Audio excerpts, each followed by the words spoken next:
The Fast and the Furious franchise has changed a lot since it was first introduced. What started as a series about racing for pink slips has since become a car-based heist franchise with super spy elements. Basically, Vin Diesel just had the Fast and the Furious films swallow up the XXX films that he was also a part of. They are tonally one and the same now, only the word family gets thrown around a lot more than it would in the XXX movies. And just a little bit ago, we got the first official trailer for the 9th film in the series. Or 10th, I suppose, if you count the spin-off film Hobbs and Shaw, which is apparently going to become its own separate yet still connected series. Probably has something to do with Vin Diesel and The Rock not getting along all too well. Anyways, you know that we here at Screen Rant just have to break this trailer down and see what kind of awesome car-based action and big reveals the next film in the series is gonna bring. So let's park that car for a moment and take a look at F9: The Fast Saga.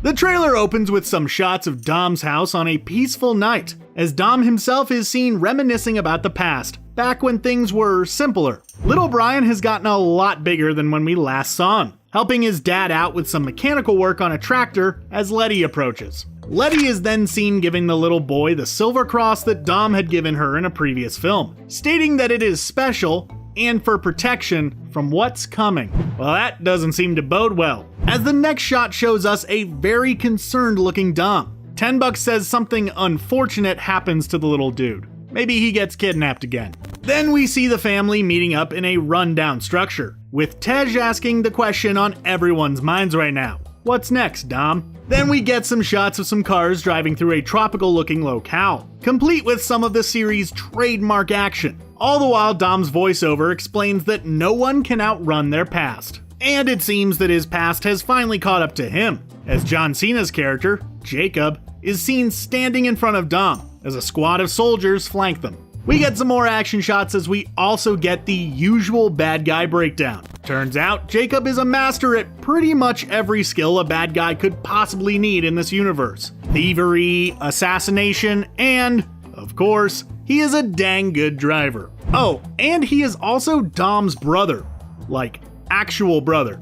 And what a nasty bit of sibling rivalry they seem to have going here, as he straight up lets a bunch of dudes beat the snot out of Dom in what looks like an old prison of some kind. Then we see that the main villain of Fate of the Furious, Cypher, is back, and she is apparently the one pulling Jacob's strings, talking about how the two have always been in competition with each other.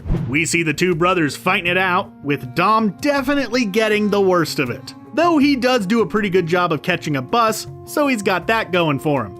Guess Cypher is looking to take out Dom permanently, as she asks Jacob if he is ready to join her in on this venture. We can assume that he probably says yes here, since otherwise we wouldn't really have much of a movie. There is a shot of a sweet looking party, where the dress code was apparently all white clothing, all the while Magdalene Shaw talks about family and how dangerous it can be. She would know, since the Shaw family is kind of messed up. Jacob and Dom square off, this time with guns as opposed to their fists. Then we get some more awesome action, showing us that the family is completely on board, with Letty even saying that she would ride to the death with Dom. And then we get the reveal of the rocket car, a Pontiac Fiero with a rocket booster strapped to the back, which Tej seems to think is just about the dumbest thing ever. Though Roman seems to like it, or maybe he's completely terrified of it. Jury's still out on that one. There is some more of the series' trademark action, showing some of the most insane crashes ever, including this one,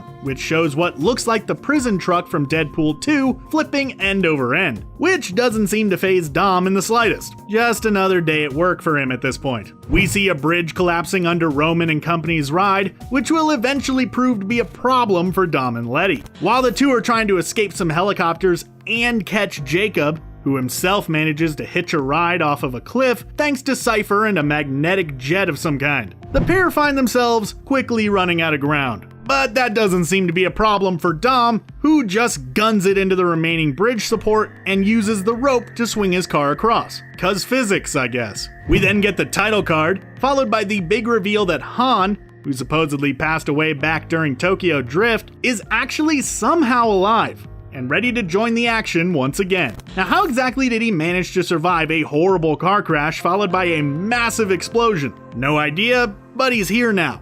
and odds are his inclusion is meant to help shore up the numbers for the family, since Hobbs and Shaw are off doing their own thing. Also willing to bet some serious money that Jacob will wind up joining our heroes by the end of the film. John Cena has such a good guy brand that I can't really imagine him wanting to stay a baddie the whole way through a major franchise film.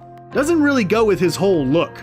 Luckily, we won't have to wait too long to see if any of this is right, since the film hits theaters May 22nd.